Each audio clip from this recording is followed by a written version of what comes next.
Hi hello నేను మీ Veeresh, welcome back to Telugu industry news. Tollywood young hero Siddhu Jonnalagadda DJ Tillu సినిమాతో ఇండస్ట్రీని షేక్ చేశాడు. అయితే ఈ సినిమాకు సీక్వెల్గా ఇటీవల టిల్లు స్క్వేర్ వచ్చింది. ఇందులో సిద్ధు అనుపమ జంటగా నటించారు. మల్లిక్ రామ్ డైరెక్ట్ చేయగా సితారా ఎంటర్టైన్మెంట్ ఫర్చ్యూన్ 4 సినిమాస్ బ్యానర్స్ పై రూపొందించారు. అయితే టిల్లు స్క్వేర్ మార్చి 29న థియేటర్స్ లో రిలీజ్ అయ్యి బ్లాక్ బస్టర్ హిట్ కొట్టింది. కలెక్షన్స్ కూడా బాగానే రాబట్టి సునామీ సృష్టించింది. దీంతో మేకర్స్ సక్సెస్ ను ఫుల్ ఎంజాయ్ చేస్తున్నారు. అయితే టిల్లు హిట్ అందుకోవడంతో జూనియర్ ఎన్టీఆర్, నాగవంశీ, విశ్వక్సేన్, సిద్ధు జొన్నలగడ్డ నిన్న రాత్రి పార్టీ చేసుకున్నారు.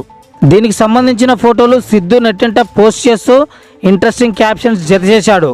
ఎన్టీఆర్తో దిగిన ఫొటోస్ షేర్ చేస్తూ తొందరలో బిగ్ సర్ప్రైజ్ రాబోతుంది అంటూ రాసుకొచ్చాడు. దీంతో అది చూసిన నెటిజన్లు కొంపదీసి సిద్ధు దేవర సినిమాలో నువ్వు ఉన్నావేంటి బ్రో అని కామెంట్లు చేస్తున్నారు.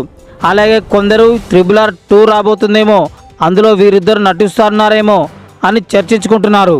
ఇందులో నిజమెంత అనేది తెలియాల్సినప్పటికీ సిద్ధు పోస్ట్ నెట్టింట చర్చాంశనీయంగా మారింది. ఫ్రెండ్స్, ఈ వీడియో మీకు నచ్చినట్టయితే లైక్ చేయండి, షేర్ చేయండి, మన ఛానల్ని సబ్స్క్రైబ్ చేసుకోండి. ఇప్పటికి ఇదే న్యూస్. నెక్స్ట్ వీడియోలో మళ్ళీ కలుద్దాం. చూస్తూనే ఉండండి తెలుగు ఇండస్ట్రీ న్యూస్. జై తెలుగు ఇండస్ట్రీ, జై ఎన్టీఆర్.